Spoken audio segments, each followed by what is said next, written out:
Alright guys, did you guys miss me? I hope you did. So a while ago, we've already solved for item number 1. So remember in letter A, we already got the mean time of 16 years, diba? So if you haven't watched that video, please watch the first video before we can go on, okay? So now let's continue. Now, find the probability of a teenage girl starting to use social media at least 5 months after the average time. Okay, ganito kasi yung mangyayari. Di ba, remember sabi ko sa'yo, the first thing that we need to do is to draw the normal distribution. So to draw the normal distribution, how does the normal distribution look like? It will look like something like this. So ito yung normal distribution, di ba? So here's the normal distribution, okay? And then we have the numbers 0, 1, 2, 3, -1, -2, -3. Tama? And then, di ba remember, on here, we have the number of months. Di ba remember what is the Z? The mean. The mean is 16 years, di ba? So, 16 years, di ba? And then, di ba remember, what is our standard deviation? Our standard deviation of 2 divided by square root of 16. Di ba remember, the square root of 16 is 4. So, 2/4 is 1/2. So, 1/2, di ba remember, 1 year is worth 12 months, di ba? Pero 1/2 of a year, we multiply it by 12 months. So, 1/2 times 12, this becomes 6 months. So, therefore, our standard deviation is 6 months. So, therefore, that's 16 years, di ba? So, 16 years and 6 months, di ba? So, 16 years and 6 months, di ba? So, or 16.5 years, di ba? Then 17, then 17.5. Here, we have 15.5, 15. Di ba? Remember kanina, we got 15 and that's -2, di ba? And then 14.5. So, yun talaga yung mangyayari, okay? Okay, so ganito yung mangyayari. And then, here, we're gonna write it in months naman. So, di ba remember, if you are to write this in months, di ba remember, 1 year is worth 12 months. Pero 16 years, we multiply it by 72. So, di ba remember, 16, di ba remember, I told you kanina yung product property, di ba? 1's first, that's 12, di ba? 2 times 1, 32. Then 16. Then add 192. So, therefore, that's 192 months. 198, 204, 210, di ba? And then on the left side, we have 186, 180, then 174, di ba? So that is exactly what I mean, okay? Pero, the very remember, sabi ko dito, the question is, find the probability of a teenage girl starting to use the social media at least 5 months after the average time. So, 5 months after. So, what does that mean? Ibig sabihin, 5 months after the average time. Di ba remember the average time? The mean time is, di ba remember sabi ko dito, I did not say 192, di ba? I wanted 92 months or 16 years. I said the average time because I want to keep them you a secret in the first place, di ba? So now, di ba remember sabi ko, at least 5 months. So after the average time, di ba remember, that is 16 years and 5 months. Or, if we want to convert the time unit to months talaga, so therefore, that's 197 months. So, dito siya, di ba? And di ba remember, sabi ko dito, at least 5 months after, di ba? Di ba remember, this is the average time. At least 5 months after, let's say for example, di ba remember, you're now 3 years old. At least 5 months later than 3 years of age, di ba? Let's say for example, at least 6 months of age, of birth, di ba? That means you should be 6 months old and above, di ba? So, yan. Or let's say for example, if you want to go to the carnival ride.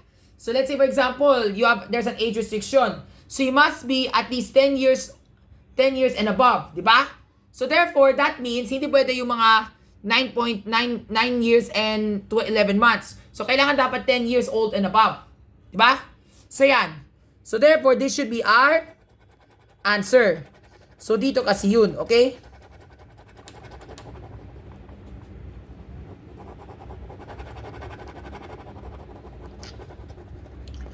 So the one you see shaded in orange ink, that is the one we are looking for. So therefore, we are looking for that probability. Okay? So now let's type the z-score. So di ba remember, ganito kasi lang yun. So di ba remember, we have 192 months. Di ba remember, we want to do months. So therefore, that is, the z-score will go like this. So therefore, we type the z-score as 197 minus 192 divided by 2 divided by the square root of 16. Di ba? This one will become -5, di ba? I meant 5, di ba? Positive 5. Then, over here you have 2 over 4. Now, 5 times 4 halves, di ba? 5 times 4 is 20. 20 divided by 2 is... Ay, wait, di ba?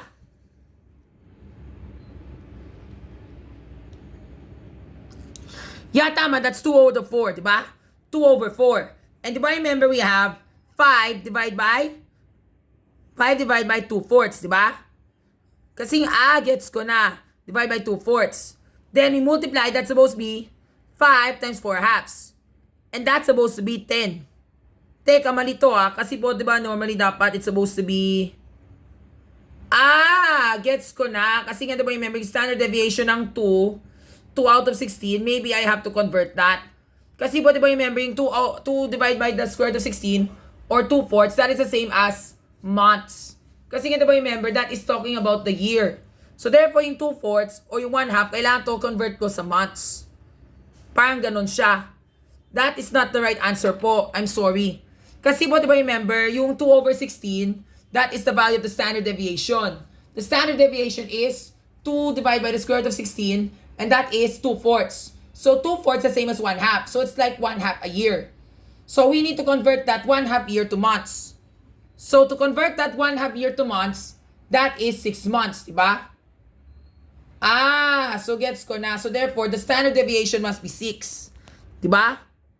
So therefore, that's the correct answer. Pero I don't think that's really correct, diba?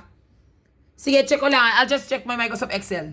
So diba remember ito kasimple yun, diba? So this solution B. So 0 to infinity, that is 1. Always remember that from the 0 up to infinity, that's always 1%, 100%. Tapos 0 to 5 months after the average, that is, diba remember, ito yung normal distribution ng ginawa ko. So I start off at AF 303. Where's AF 303? Diba remember, AF is right over here, diba? So yan, that is the sample of 16, diba? So yun talaga yung nangyari. Ito yun. Diba remember that is 192. And then our sample standard deviation is 6 months. Diba? Kasi nga diba remember, ito kasi yung ginawa ko. So therefore, the normal distribution, that is 197, 10 plus 5. Diba remember, that's 192. You see naka-highlight in blue, diba? So that is 5. That is 192. Then plus 5 makes 197. Tapos, we have 192 as our mean. And then the standard deviation of 6 months. Kaya nga that is the value of the standard deviation. So the standard deviation is, tama, 6 months.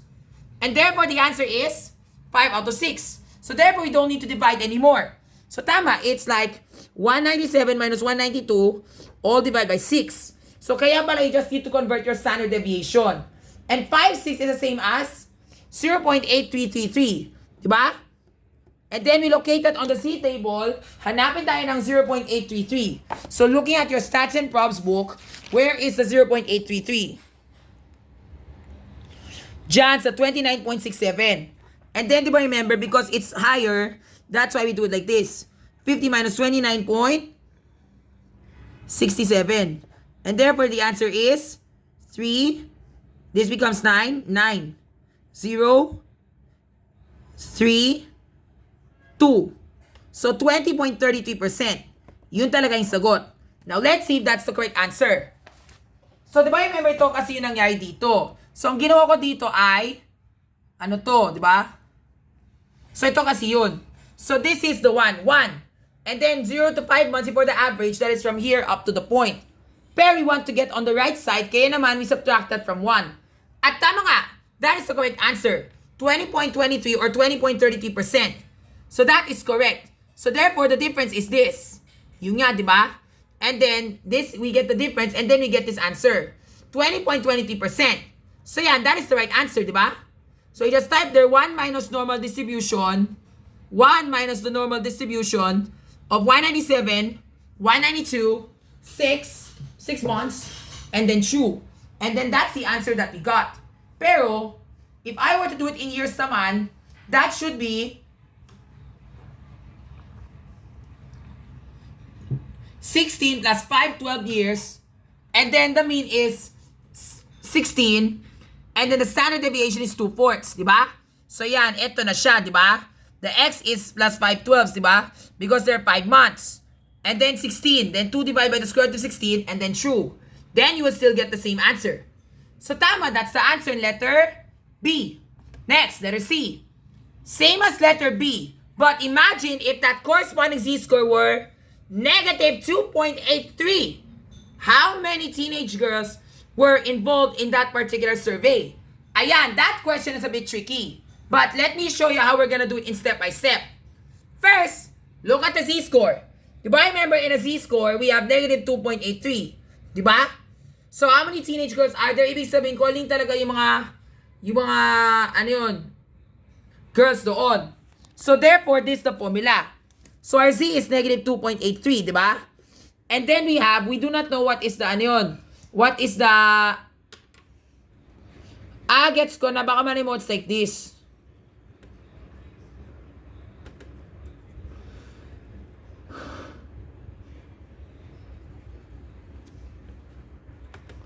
Going back to the first problem, gets ko na. So maybe that might be, ano yun, that might be 32 children, 32 teenagers. Kasi po, there was a corresponding z-score of negative 2.83. If there were, how many teenage girls were involved in that particular survey? So parang ganito siya. Gets ko na. So therefore, we are gonna solve for the square root of n. So, di ba remember, that is the letter B. Di ba remember yung letter B? Such that, di ba remember, find the probability of the girl such that it is 5 months after the average. Diba? So therefore, the raw score is 197, then 192, that is the mean. Diba? And then the standard deviation is 2. Diba? 2 divided by the square root of mu. Diba?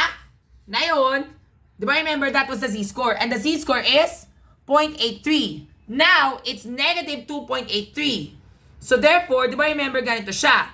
So first, let's draw another normal distribution. Pero we're still not yet sure what is the standard deviation. Dahil wala talaga ang value ng n. So now let's solve. So diba remember we have negative 2.83, and then what is the value of x? The x is 197, diba? That is in months. What is the value of the mu? The mu is 192. And then the standard deviation is 2. And then divide by the square root of n. Tama? Now that one is very easy. It's just like what we did before in the previous numbers. Pero, diba remember, not like the one we did kanina, yung sa pinakauna, sa first item sa item na to, the mean is also missing. Ngayon, this is much more easier now. Because we can now, bring the square root of n upstairs. So that is the first thing we need to do. So first, we multiply both sides by this, diba? And then these guys, they cancel. Now, we have negative 2.83 times 2 divided by the square root of n. And that's equivalent to 5. Diba? Now, we multiply negative 2.83 times 2. Diba? So, doing that will give you 16, negative 5.66. So, negative 5.66 divided by the square root of n is equivalent to 5. Now, we are gonna multiply both sides by the square root of n. So these guys will cancel, and now you're just left with this. Now, we divide both sides by 5. So therefore, negative 5.66 divided by 5 equals, diba remember this is 1, diba? 55, diba? And then this becomes, 1, 6, 3, 15. Then this is 1.132, diba? And then from there, we square it so that we can get the value of n. Diba?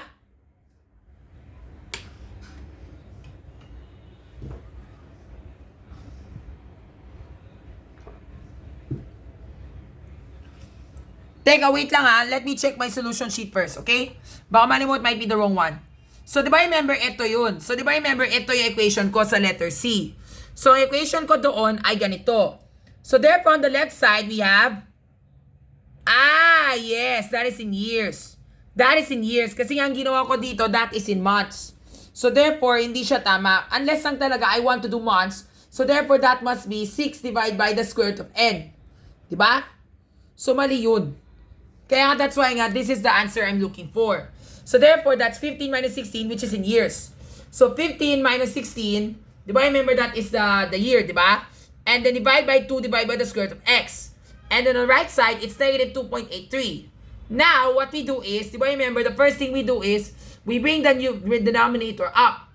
So, when we bring the denominator up, therefore, di ba remember, yung 2 divided by the square root of x, they cancel on the left side.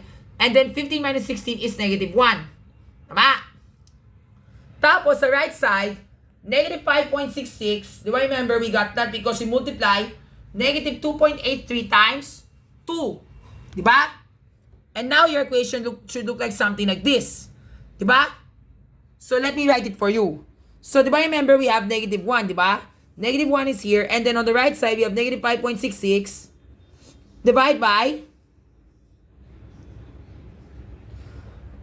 gets ko na. Kasi ang ginawa ko dito kanina, 15 minus 16 divided by square root of x, square root of n, and then that's equivalent to negative 2.83, di ba?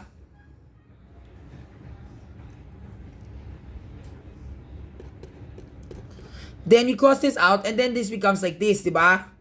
Then it becomes negative 1, so equivalent to negative 5.66 divided by the square root of n, di ba? Then at the same time, we brought the square root of n upstairs again, so that this one will cancel. So therefore, it will go like this, diba? So negative square root of n, diba remember negative 1 times the square root of n, diba remember the negative 1 cannot be, diba? And negative 1 times square root of n, thanks to identity property of multiplication, any number multiplied by 1 is just all by itself. So therefore, we have negative square root of n, it's equivalent to negative 5.66, diba? Now, we divide both sides, ba?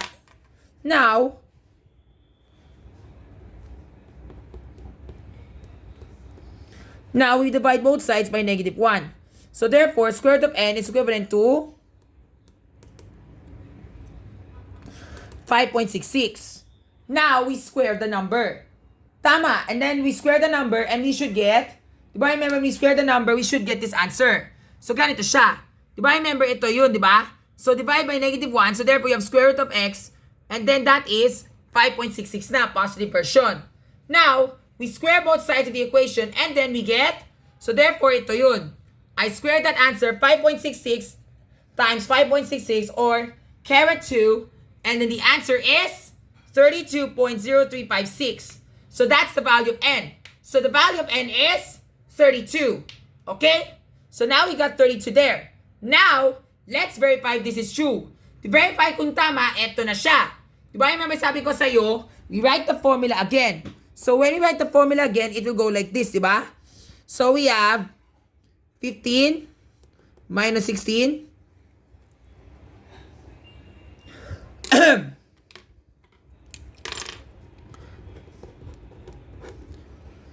divide by 2 divided by the square root of 32, diba? So that becomes negative 1.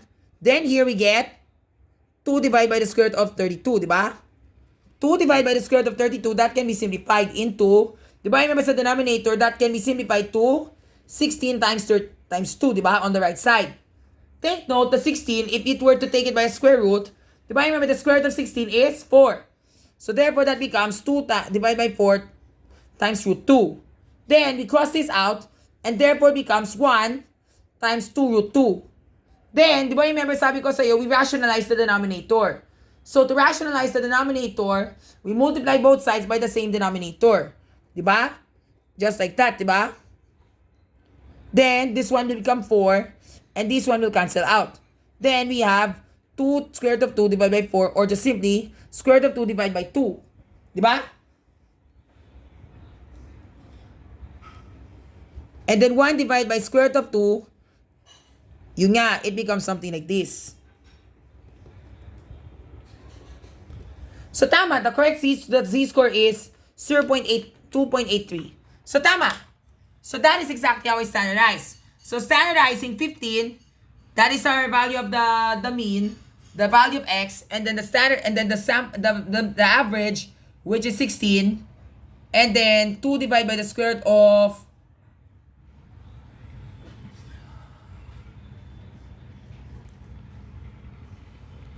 2 divided by the square root of 32, that is the correct answer. So, it's negative 2.82. But, it's almost there nga. Malapit siya mag-round off. Kaya dito, to finalize it, I did the if formula. Ito siya. If and then equal, standardizing this, and then following the conditions, and then correct, or try again. Then we got correct.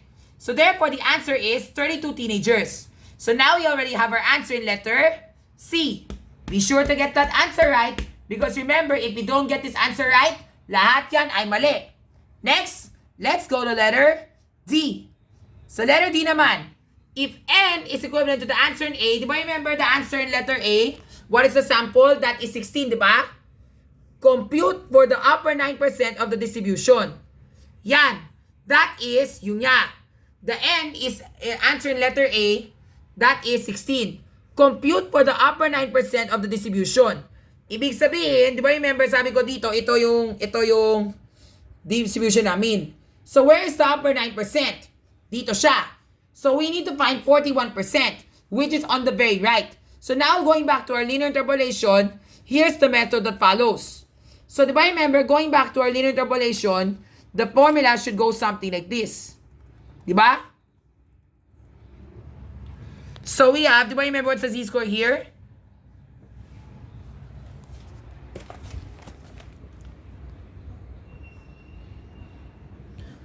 Yes, 40.99. So 1.34, 1.35, di ba? So 0.4099, 0.41, 0.41, what's the number?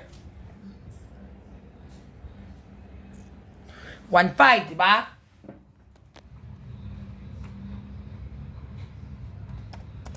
Yan, di ba? Then here, this is, di ba remember here we get, ano to?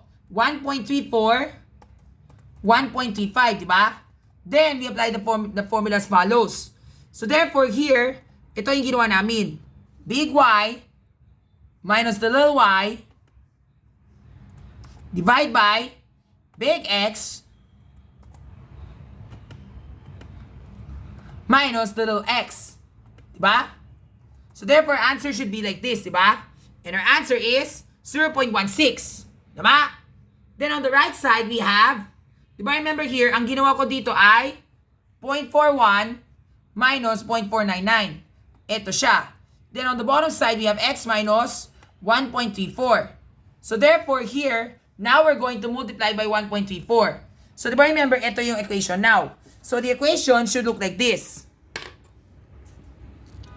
0.16x. Then, diba remember, we multiply by negative 1.34. So, therefore, it's gonna be 0.16 times 1.34. Or we can just simply type this multiplied by this. And we should get 0.2144. Diba?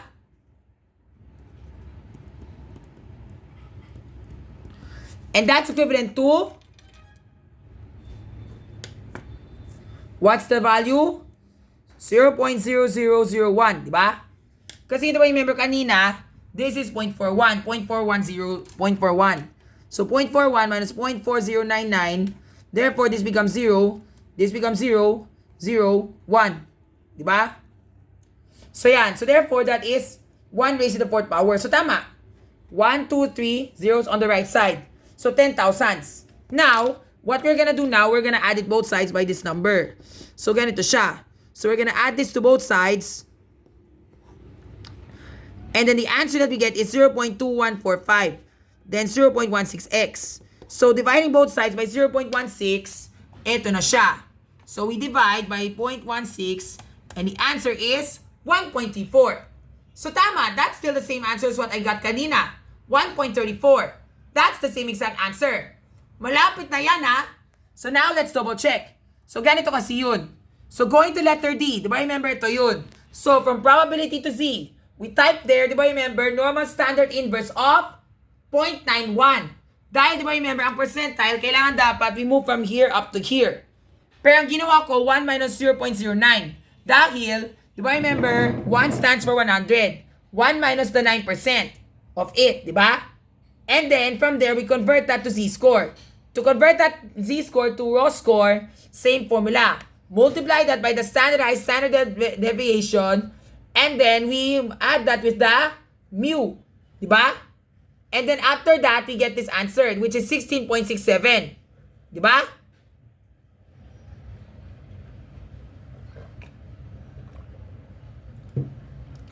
But 16.67, that is a very weird number. Of course, it should fall somewhere beyond this point. Pero where is the 67? Eto na siya. Di ba remember? Ito yun. 67! 67! Yun talaga yung trend ko na yan sa social media. Alright. You know what that means? It means 67. 67, it means we're gonna have a 67 party with you. Not now, girls. I'm kind of busy.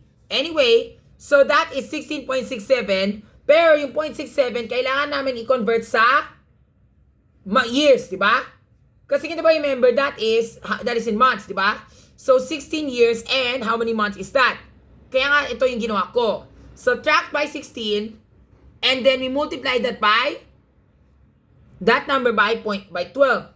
Because 1 year's worth 12 months. And therefore, the answer is 8 months. So, tama, 16 years and 8 months. So, tama, that's where the z-score of 1.34 lies. Ito yun. Yan. So, therefore, that's 192. So, that's 200 months, di ba? So, 200 months to. If I were to convert that into months, yung nga, that would be 200 months and 200 months talaga. Di ba? Now, let's go back to our solution sheet to see if this is true. So, ganito kasi yun, di ba? So, therefore, we type their normal inverse, 0.91, the probability, and then the mean, and then the standard deviation, and then that's the answer. 16 years and 8 months old. Or, let's say, for example, if it were in months, so the 16 years, we convert that to 100. We convert that to months, di ba? So, 192 plus 8 is 200 months old. So, yan, di ba? And if you look by our normal distribution right over here, eto na siya. Di ba remember, plus 8, it should be 198. So, 8 months, so that is 200. So, 1.34 is in the 200 months. Yan. Di ba? So, yan. Now, letter E. Sabi dito sa letter E, now, if N, based on your answer in letter B, for a probability of 9.34% found in the far end of the upper side of the distribution, okay, anong ibig sabihin yan? Ganito kasimple yun. Let's go back now let's make the normal distribution first. First, let me draw the normal distribution. So yan, if this were your normal distribution, ganito kasi yun. So this will be your sample of 32, di ba? So therefore, where is the upper 9.34% on the far end of the distribution? That is to the right. Kasi nga ba remember, sabi ko dito, according to conditions, sabi dito, if your n in answer letter B, that is, n is 32, di ba? For corresponding probability of 9.34% found in the far end of the upper side of the distribution. Di ba? Remember, ito yung upper side ng distribution, di ba? Ito yung upper side mo. So, ito yung upper side mo. Pero, sabi dito, it says here, that means to say, ito siya. And the probability is 9.34. That means the 9.34% is found in the upper side of the distribution. Yan, di ba? Upper side, dito siya. Far end, di ba? Kasi nga far end can also mean the negative end. Pero what we're referring to is in the upper side. In the upper side of the distribution. So, dito siya. Diba? So, dito. So, where is that 9.32%? Dito. Pero we're not so sure exactly where. It's not found on a Z table. So, kailangan dapat, we need to subtract that from 50. So, 50 minus 9.34%, diba? That becomes 40. And that becomes, this is 6. So, therefore, that is 40.66%, di ba? And where's that z-score? Kailangan namin hanapin yung 40.66%, di ba? So, where is the 40.66%? Yes, it's right over here. It's at 1.32. So, doon siya natatakbuhan. So, 1.32. Ito siya, di ba? 1.32. Dito yun, di ba? And then, di ba remember that is the z-score, di ba? So, this where the 9.34% lies. Di ba? Within this boundary. Okay? Now you know. Pero, sabi ko dito, eto na siya. Now we already found the z-score. And the z-score is 1.32.